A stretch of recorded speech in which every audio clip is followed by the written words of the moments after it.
Sudah Mas ya? 1, 2, 3. Assalamualaikum warahmatullahi wabarakatuh.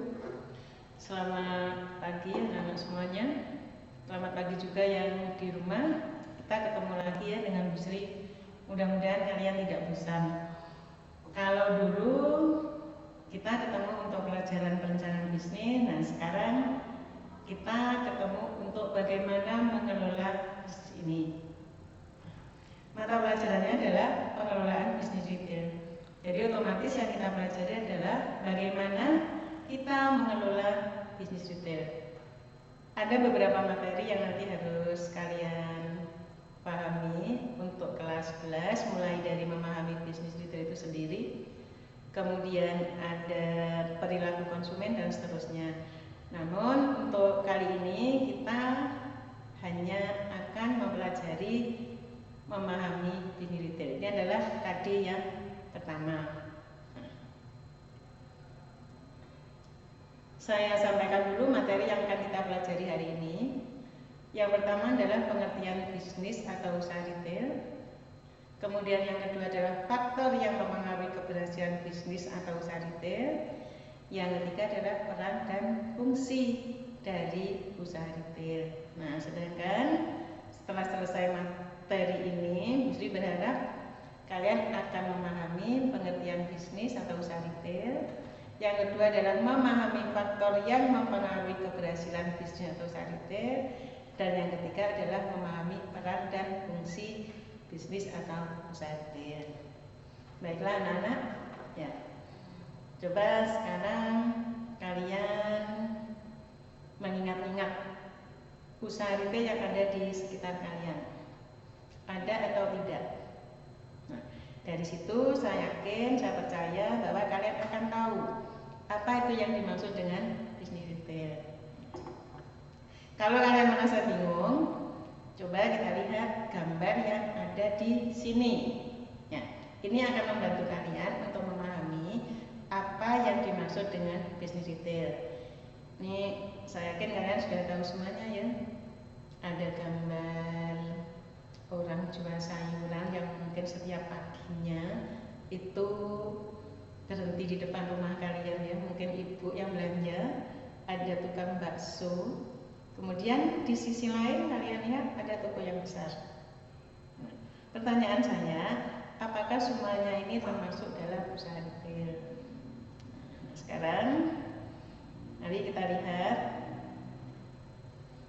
dari pengertian, biar kalian nanti tidak bingung. Kok ada ya orang jual sayur katanya retail, tapi sementara toko besar kok katanya juga retail. Nah sekarang mari kita lihat dari pengertian dulu. Kalian tidak akan bisa mengelola usaha retail kalau kalian tidak tahu apa itu usaha retail. Nah sekarang kita mulai dari pengertian. Ya. Kita lihat dari asal katanya dulu ya. Nah, retail itu berasal dari bahasa Prancis, dari kata retailer. Retailer itu artinya memecah atau memotong. Memecah di sini bukan berarti barang yang besar kemudian dipecah-pecah jadi hancur, bukan. Barang yang besar dipotong-potong jadi kecil, bukan. Melainkan yang dipecah adalah ukurannya. Tuh. Kalau kalian sempat membuka kamus umum bahasa Indonesia punyanya Purwodarminto, retail itu artinya eceran, ketengan. Eceran itu bukan berarti nanti diecer-ecer, bukan, melainkan dijual satu persatu. Dari kata retail tadi, kemudian ditambah dengan kata usaha, sehingga menjadi usaha retail. Pengertiannya bisa kalian lihat di situ ya. Semua kegiatan yang terlibat dalam penjualan atau pembelian barang, jasa, ataupun keduanya secara sedikit-sedikit atau satu-satu langsung kepada konsumen akhir untuk keperluan konsumsi pribadi, keluarga ataupun rumah tangga, dan bukan untuk keperluan bisnis atau dijual kembali. Ya anak-anak, mari kita lihat ya. Di situ ada pembelian barang. Barang berarti seperti yang kita lihat ada di sekitar kita, meja, kursi, baju, sepatu, dan seterusnya. Cirinya biasanya adalah bisa dipegang. bisa dilihat, bisa diperlakukan secara fisik yang lain, bisa ditendang sebetulnya, tapi itu yang tidak boleh ya. Nah, kemudian ada jasa. Jasa itu berarti yang tidak bisa kita lihat hasilnya, tapi bisa kita rasakan. Misalnya jasa potong rambut, ya, atau jasa yang lainnya. Nah, kemudian lihat, ya, dikatakan musyarakah kalau di situ yang beli itu adalah konsumen akhir. Siapa yang menjadi konsumen akhir? Mungkin di antara kalian ada yang tahu. Konsumen akhir itu adalah mereka yang membeli barang dagangan ataupun jasa untuk dipakai sendiri dan bukan untuk dijual kembali. Contoh, kalian beli pisang 1 tandan, kalian buat misalnya pisang goreng. Kalau itu kalian makan sendiri dengan keluarga atau mungkin diberikan tetangga, berarti kalian termasuk konsumen akhir. Tetapi kalau kalian beli pisang 1 tandan, kalian buat pisang goreng, kemudian kalian jual, berarti kalian bukan termasuk konsumen akhir. Jadi dikatakan musyarakah di situ ada batasannya. Yang dijual bisa barang, bisa jasa, atau kedua-duanya.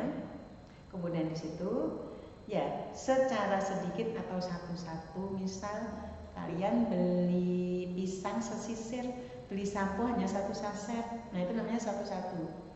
Beli gula bukan 1 kuintal, melainkan di situ misalnya 1/4 kilo, setengah kilo, dan itu pun kalian gunakan untuk sendiri, konsumsi pribadi, keluarga ataupun rumah tangga, dan bukan untuk keperluan bisnis atau dijual kembali. Baru itu namanya usaha retail. Kemudian kalau kalian amati gambar yang tadi, di sini ada penjual retail yang asal naruh barangnya di sepeda seperti itu ya. Kemudian di sini ada yang tertata rapi. Mungkin di sekitar kalian juga banyak yang seperti itu. Ada toko yang asal naruh barangnya, pokoknya taruh gitu aja. Minyak mungkin didekatkan dengan sirup karena warnanya sama kuningnya. Atau mungkin sabun mandi, dekatnya mungkin minyak goreng, atau bahkan mungkin barang yang lain. Nah, seperti itu. Nah, nanti kalau kita lihat di sini ada yang rapi, ada yang tidak. Nah, dalam kenyataannya memang retail itu ada 2 ya. Nah, kita lihat sekarang ada yang tradisional. Tradisional itu adalah usaha retail yang syaratnya, cirinya seperti yang kalian lihat di situ ya. Yang pertama adalah sederhana. Sederhana apanya? Sederhana penataannya, sederhana tempatnya, dan sederhana yang lainnya. Itu namanya retail tradisional. Kalian mungkin akan menjumpai di sekitar tempat tinggal kalian, kios kecil, toko yang jadi satu dengan rumah atau yang lain. Biasanya juga yang kedua, ini cirinya ya, tempat tidak terlalu luas. Jadi Busri mengatakan kadang-kadang jadi satu, ya di sebelahnya untuk jualan, sebelahnya untuk mungkin ruang tamu. Saya yakin di sekitar tempat tinggal kalian ada seperti itu. Kemudian barang yang dijual tidak terlalu banyak jenisnya.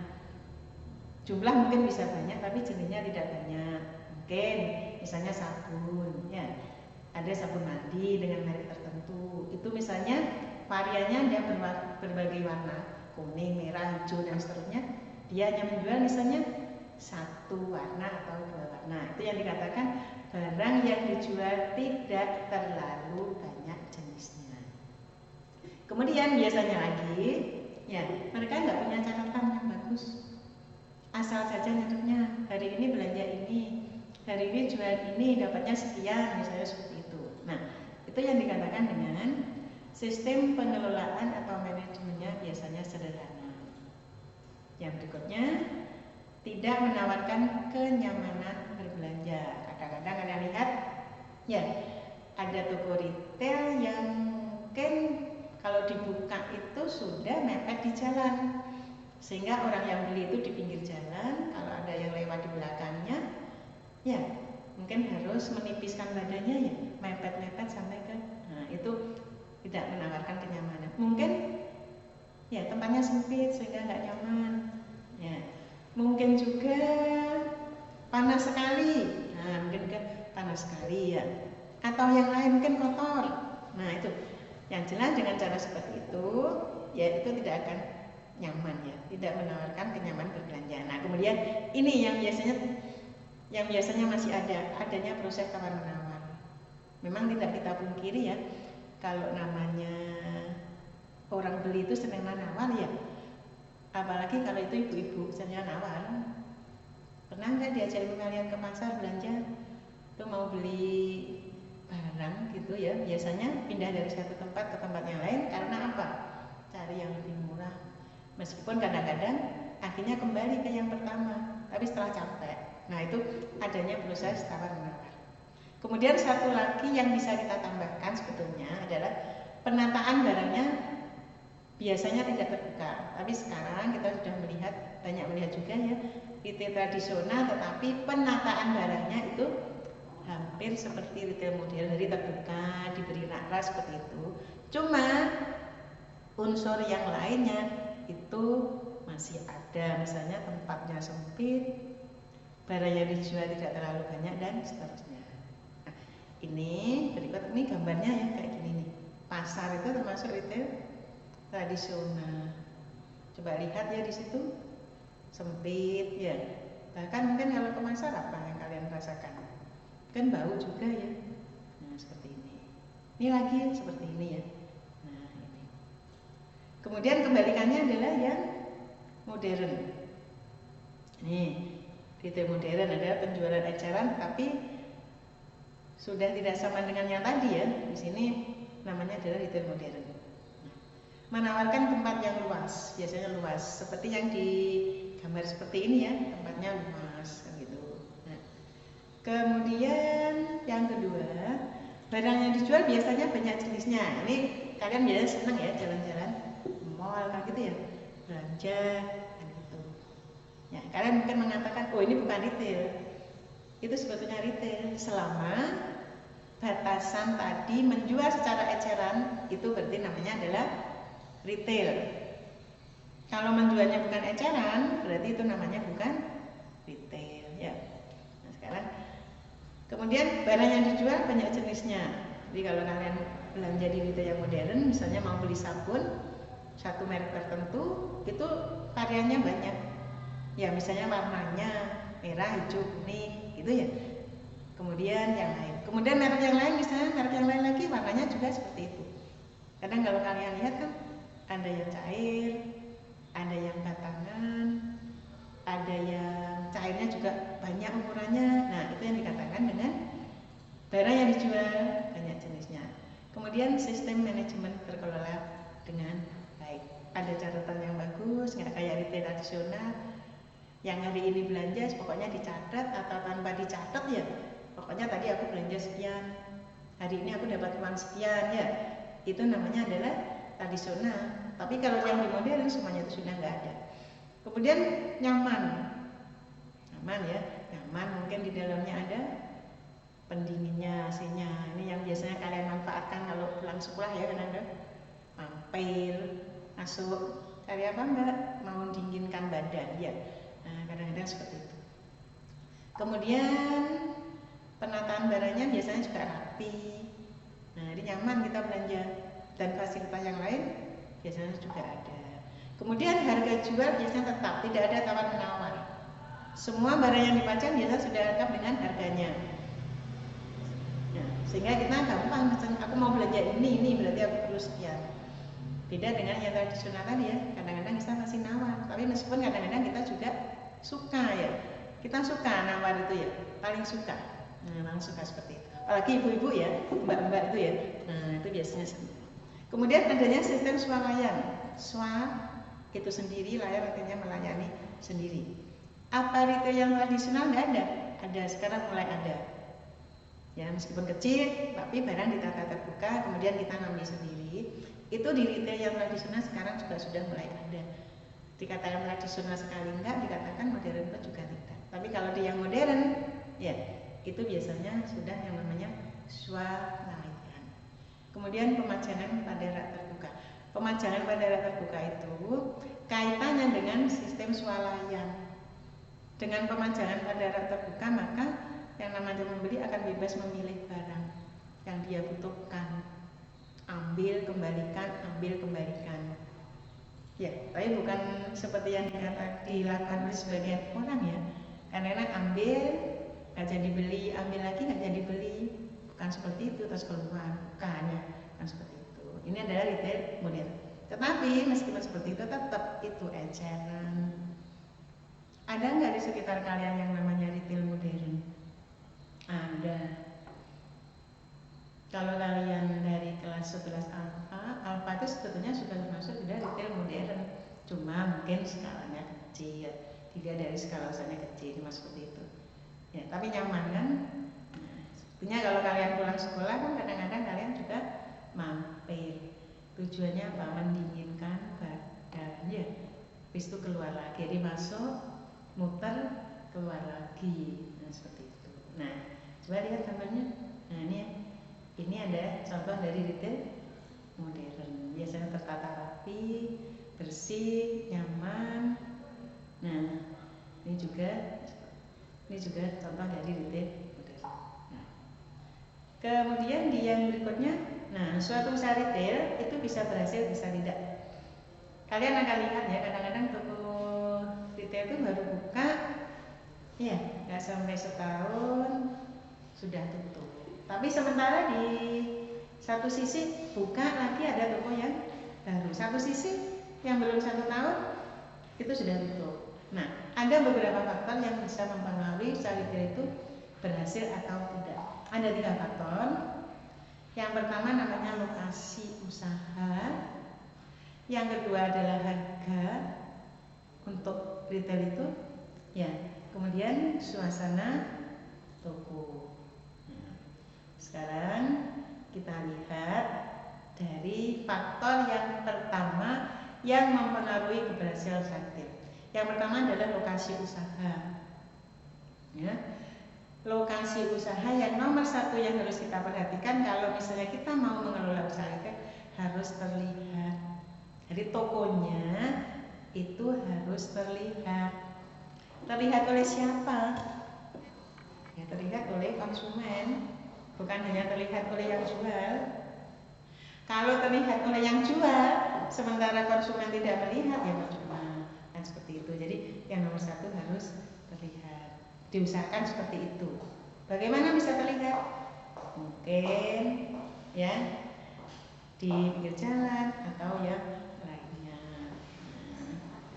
Kemudian yang kedua, lalu lintas yang padat, artinya di depan toko itu diusahakan bahwa ramai, jangan sepi. Ya, kalau sepi nanti siapa yang mau beli? Jadi lalu lintasnya harus padat, tapi traffic ya, harusnya seperti itu. Kemudian arah pulang ke rumah. Arah pulang ke rumah itu logikanya gini. Seseorang itu kalau mau belanja, misalnya Bu Sri nggak, sini mau belanja, dari rumah sudah mikir, nanti aku mau beli sabun gini-gini. Tentunya kan Bu Sri belanjanya bukan pada waktu mau berangkat ke sekolah, melainkan ke rumah. Nah, kalau misalnya saya berangkatnya lewat sebelah utara, pulangnya lewat sebelah selatan, sebaiknya toko itu ada di sebelah selatan. Kalau nggak bisa, ya nggak apa-apa, karena kan tidak semuanya itu pasti bisa terpenuhi. Nah, itu untuk faktor keberhasilan dari segi lokasi. Kemudian usahakan dekat dengan fasilitas umum. Fasilitas umum itu seperti apa? Ada yang tahu enggak? Misalnya ya, terminal. Jangan ngomong sekarang terminal sepi loh ya. Nah, terminal itu kan fasilitas umum. Mana lagi? Rumah sakit. Jangan ngomong makam ya. Makam memang fasilitas umum. Ya, tetapi ramainya kapan kalau makam? Hanya pada saat tertentu dan orang ke situ kan nggak mungkin mau belanja ya. Ya, jadi itu fasilitas umum. Dekat dengan fasilitas umum, rumah sakit, terminal, mungkin sekolah ya juga bisa. Nah, dengan cara seperti itu Ya, nanti orang kadang-kadang lewat, oh kok tokonya menarik ya, masuk, lihat-lihat, dari tertarik, masuk, kemudian lihat, ya siapa tahu nanti ada keinginan untuk membeli. Nah itu ya. Nah kemudian biaya akuisisi itu yang harus diperhitungkan. Kalau saya mau membuat toko retail, saya harus mikirkan. Kalau saya beli, saya butuh uang berapa. Kalau misalnya saya hanya lewat, nah itu harus benar-benar diperhatikan. Yang berikutnya jangan lupa perizinan atau regulasi. Tempat yang mau dipakai itu boleh nggak dipakai untuk usaha? Itu harus kita ketahui lebih dahulu. Jangan tahu-tahu kita dirikan di situ, nggak berapa lama kena gusur. Karena kita tidak tahu bahwa tempat itu tidak diizinkan untuk usaha. Jadi kalian harus benar-benar lihat. Nah, kemudian yang berikutnya adalah gampang. Ya, jadi akses masuknya gampang cari. Jadi kalau membuat toko retail jangan di belakang, gitu ya. Nggak apa-apa, ini biar kelihatan misalnya enak, ya. Nanti yang beli harus lewat pematang sawah. Nah, kalau sudah seperti itu, berarti kan nggak sesuai dengan yang di sini. Nggak terlihat, lalu lintasnya nggak padat, ya. Kemudian aksesnya sulit. Jangan mengatakan, Bu, biar nanti menimbulkan apa ya, kesan tersendiri, Bu. Jadi kalau masuk ke toko berarti nanti harus lewat pematang. Nah, nggak boleh seperti itu ya, nggak bisa. Nah, kemudian infrastruktur itu harus kita pikirkan. Nah, yang berikutnya adalah ada nggak konsumen di sekitar situ? Nah, kalau di sekitar situ misalnya penduduknya jarang atau bahkan nggak ada penduduknya, ya jangan mendirikan toko retail di situ. Siapa yang mau beli? Gak apa-apa, Bu, di tengah hutan, kan lalu lintasnya padat. Iya, yang di depannya. Tapi kalau kiri kanan kita tidak ada, siapa yang mau beli? Karena kan tadi retail itu adalah eceran ya. Orang beli ya satu, beli sampo satu saset, kemudian beli minyak hanya satu saset. Nah, kalau grosir beda, kalau grosir mungkin tidak apa-apa. Ya, karena orang beli banyak untuk dijual lagi. Kemudian legal. Itu dari satu sisi tempat. Kemudian yang kedua adalah harga. Harga itu memegang peranan yang penting kalau kita mau membuka usaha retail. Hanya tempat saja tidak akan cukup. Ya. Nah, harus ditambahin dengan nomor 2, harga. Harga yang tepat. Harga yang tepat bukan berarti harga yang murah, bukan mahal. Murah mungkin bisa tepat, tapi mahal pun mungkin juga bisa tepat. Sesuai dengan siapa yang menjadi konsumen kita. Satu potong baju mungkin kalau kalian belinya di pinggir jalan, harganya mungkin 50.000. Tapi dengan satu potong baju yang sama, kalau misalnya itu dijual di toko yang besar sama-sama retailnya, 50.000 mungkin nggak pas ya, karena pembelinya beda. Artinya tepat sesuai dengan kantongnya konsumen, sesuai dengan daya belinya konsumen. Ya. Kemudian sesuai dengan tempatnya, sesuai dengan jenis barangnya. Itu yang dinamakan dengan tepat. Bukan berarti murah. Kalau kita menetapkan harga itu murah sekali, ada kemungkinan kita tidak akan bisa menutup biaya yang kita keluarkan untuk membiayai usaha retail itu sendiri. Mungkin hanya cukup untuk mengganti harga beli dari produk. Tapi kalau misalnya harga yang kita tetapkan terlalu mahal, berarti orang akan pindah. Karena seseorang itu biasanya sensitif terhadap harga ya. Selisih 100 kadang lari kan? Ya benar. Itu kalau kalian ke pasar sama ibu itu ya, selisih 100 sudah pindah. Bahkan mungkin satu pasar, keliling-keliling satu pasar, ya cari yang murah baru balik. Nah jadi harga, makanya kita harus menetapkan harga yang tepat. Kemudian yang berikutnya adalah suasana toko.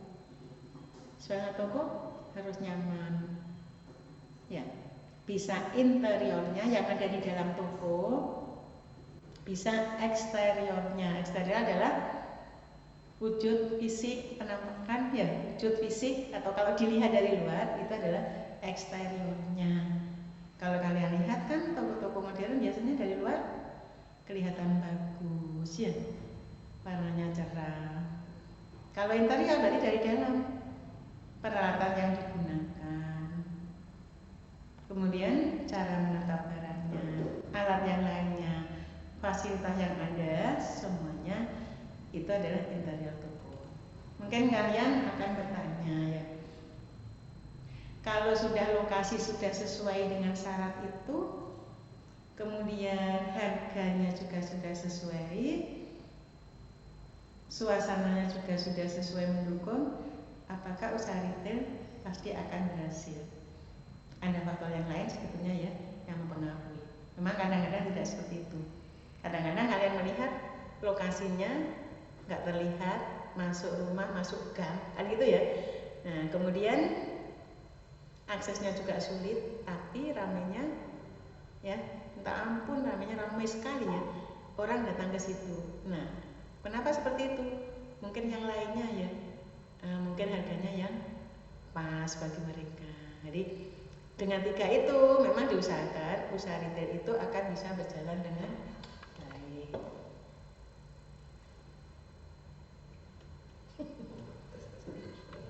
Malah buyuk. Nah, kemudian kita lanjutkan ya. Ada peran usaha retail. Nah, peran dan fungsi. Peran nanti kalian bisa baca di sini ya sebetulnya. Memberikan suplai barang atau pasokan barang jasa pada saat dibutuhkan konsumen dengan sedikit atau tanpa penundaan. Ya, artinya gini, dengan adanya usaha retail, kalau kita butuh barang, maka itu akan bisa cepat ya kita dapatkan. Karena apa? Usaha retail itu biasanya berada di sekitar kita ya. Berada di sekitar perumahan penduduk, berada di sekitar yang padat penduduknya, biasanya seperti itu. Kita jarang menjumpai usaha retail dan jauh dari yang namanya konsumen. Ini jarang seperti itu. Nah, karenanya di sini dikatakan bahwa usaha retail berperan dalam memberikan suplai barang atau jasa pada saat dibutuhkan konsumen dengan sedikit atau tanpa penundaan. Itu yang pertama. Yang kedua, memudahkan konsumen pelanggan dalam memilih atau membandingkan bentuk, kualitas barang serta jasa yang ditawarkan. Kenapa bisa seperti itu? Siapa yang tahu? Ya, karena biasanya barang kan dipajang. Apalagi untuk yang retail modern ya, barang kan dipajang, ditata, tidak terbuka, di mana konsumen tadi bisa memilih barang, membandingkan. Nah, ini akan memudahkan mereka pelanggan dalam memilih, membandingkan bentuk, kualitas barang serta jasa yang ditawarkan kepada mereka. Kalian bayangkan kalau misalnya nggak ada usaha retail ya, kalian mau, misalnya kalian butuh sepatu, kalian berarti harus nyari siapa produsennya ya. Produsennya di mana? Di Surabaya. Rumahnya Bondowoso. Masa iya kita mau beli sepatu satu pasang harus ke Surabaya? Kalian bayangkan seperti itu. Nah, dengan adanya usaha retail, kalian butuh sesuatu tinggal ke toko yang di sekitar kita biasanya ada. Kalian butuh sampo, nggak usah ke pabrik sampo ya, cukup ke usaha retail. Nah, kemudian yang ketiga, menjaga harga jual tetap rendah agar mampu bersaing dalam memuaskan konsumen. Ya, menjaga harga jual tetap rendah. Siapa yang menjaga? Ya peritel, karena mereka nggak mau kalah juga dengan yang lain. Kemudian yang berikutnya, membantu meningkatkan standar hidup masyarakat. Artinya penjual retail itu biasanya itu pasti akan menyediakan barang yang dibutuhkan sesuai dengan yang diinginkan konsumen, baik dari segi jenisnya, dari segi kualitasnya.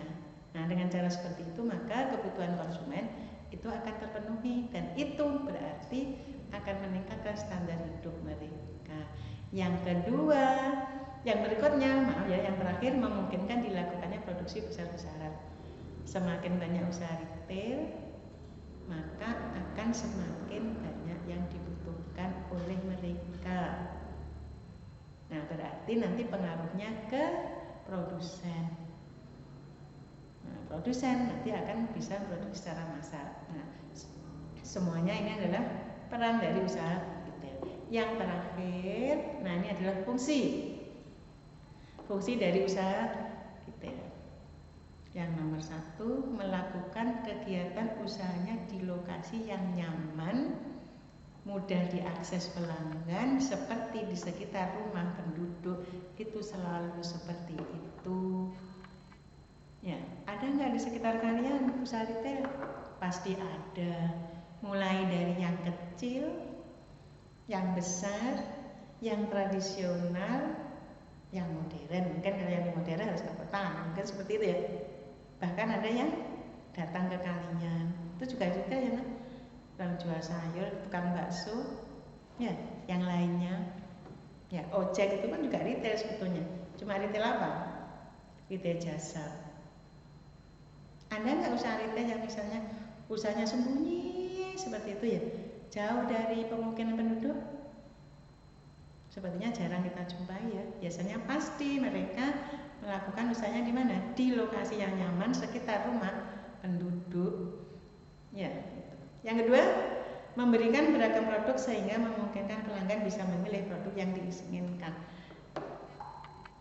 Kalau namanya usaha retail biasanya apapun dijual.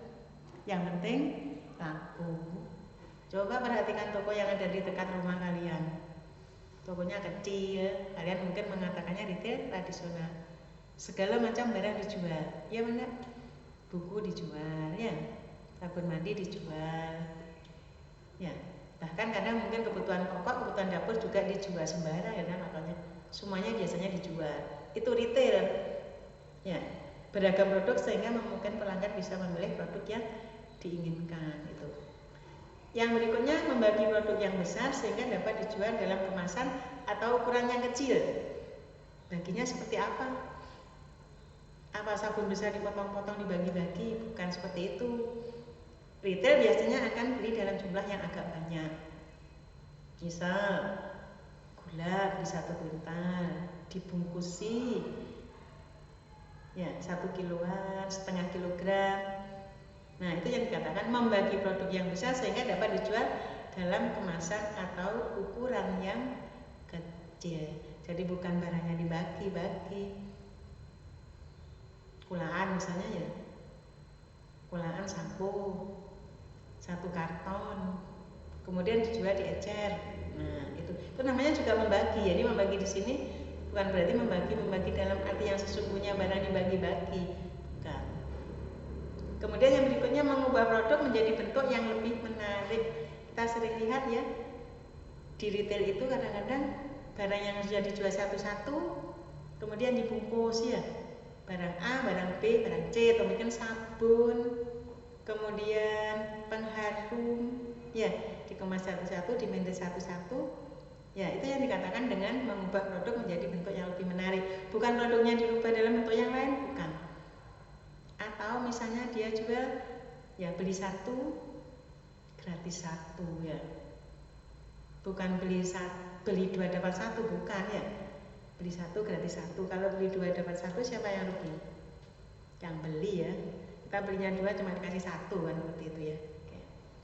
Kemudian yang berikutnya, menyimpan produk agar tetap tersedia pada harga yang relatif tetap. Itu biasanya seperti itu. Jadi retail nggak mungkin. Jadi kalau misalnya penjual meskipun tradisional kecil, itu kalau beli nggak mungkin beli sabun 1 kemudian dijual juga 1, enggak. Beli sabun mungkin 1 dosen atau 1 karton gitu ya. Nah, kemudian membantu terjadinya perubahan perpindahan kepemilikan barang dari produsen ke konsumen. Coba bayangkan ya, kalau tidak ada retail, kalian mau beli sepatu harus ke produsen. Dari situ kalian beli, berarti barang ya dari punyanya produsen ke kita, ke kalian selaku konsumen. Ya, kepemilikannya sudah berubah. Tetapi dengan adanya retail, nggak perlu produsen ikut campur ya. Dari retail, ya kemudian ke kita selaku konsumen, membantu terjadinya perubahan pemindahan kepemilikan barang dari produsen ke konsumen. Itu namanya retail, fungsi dari retail. Kemudian mengakibatkan perpindahan barang melalui sistem distribusi. Distribusi itu perpindahan barang dari produsen bisa ke grosir, ya. Kemudian bisa ke pengecer dulu, baru ke kita selaku konsumen. Nah, yang berikutnya memberikan informasi tidak hanya ke pelanggan tapi juga ke pemasok. Itu semua juga biasanya yang namanya peritel. Peritel itu ya biasanya memberikan informasi ke kita. Mbak ada barang baru loh. Nah kan seperti itu. Enak itu loh ada barang baru. Nah seperti itu. Itu biasanya dari peritel. Nah, tapi sebaliknya peritel pun juga akan memberikan masukan ke pemasok, ke supplier. Contohnya, mas, gitu ya. Barangnya yang kemarin nggak cocok loh. Nah, itu artinya dari pelanggan ke pemasok. Melalui siapa? Ya melalui konsumen. Ya melalui peritel. Maaf, bukan melalui konsumen, melalui peritel. Konsumen yang ngomong ke peritel, retailnya yang ngomong. Gitu loh. Mas, yang kemarin kok barangnya ternyata nggak cocok ya? Tuh. Nanti kalau misalnya ada barang baru, ya peritel ngomongnya ke siapa? Ke konsumen. Ada barang baru loh. Kalau yang ini lebih harum loh dari yang kemarin. Seperti itu ya misalnya ada satu. Kemudian memberikan jaminan produk layanan penjual dan turut menangani keluhan pelanggan. Kalau misalnya kalian beli produk kemudian misalnya tidak sesuai, komplainnya kemana kalian? Kalian mau komplain ke siapa? Ke produsen? Tidak tahu tempatnya, nah, kan gitu ya. Nah komplainnya ya ke siapa? Ya ke peritel, tempatnya komplain. Ya, kadang-kadang peritel itu juga memberikan layanan purna jual. Layanan purna jual itu apa? Layanan yang diberikan setelah terjadinya transaksi jual beli. Misal, begitu selesai beli barang, penjualnya ngomong, boleh ditukar asalkan, nah itu purna jual, purna artinya sesudah. Nah, kemudian itu jaminan produk yang mengatakan ini bagus ya biasanya peritel. Nah, kemudian menangani keluhan pelanggan. Kalau ada yang komplain ke retail, retailnya yang ngomong, yang menangani, bukan langsung, ayo komplain sendiri ke produsen, bukan seperti itu. Nah, kemudian memberikan fasilitas kredit dan sewa, itu sering jadi bukan selamanya yang seperti itu dari produsen, bukan, tetapi yang seringkali memberikan fasilitas kredit dan sewa itu adalah peritel. Kenapa mereka sampai berani seperti itu? Karena peritel juga ingin barangnya laku. Dan dari laku itu nanti akan didapatkan keuntungan. Nah, itu semua adalah fungsi dari usaha retail. Ya, ini sudah sampai di materi yang terakhir. Ini kalau misalnya ada yang kurang jelas, ya, terutama ini yang ada di kelas ya, nanti bisa ditanyakan langsung seperti itu. Nah, ya, ini dari kali yang pertama memahami ini. Ya ini sudah selesai ya. Kalian nanti tinggal mengerjakan tugasnya. Dan kalau ada yang kurang jelas, kurang mengerti, silakan nanti tanyakan. Saya kira itu ya yang diberikan. Terima kasih, mudah-mudahan bisa diterima. Ya, mohon maaf mungkin kalau menjelaskan cepat ya, karena biasanya seperti itu ya. Cepat ya sudah. Kalau sudah hafal ya cerita mesti kan gitu ya, kayak gitu kalau ngomong ya. Cepat-cepat ya. Kasih ya, kita ketemu lagi di pertemuan yang kedua minggu depan. Insya Allah ya, kita ketemu lagi. Kasih ya, assalamualaikum warahmatullahi wabarakatuh. Assalamualaikum warahmatullahi wabarakatuh. Terima kasih ya Mbak.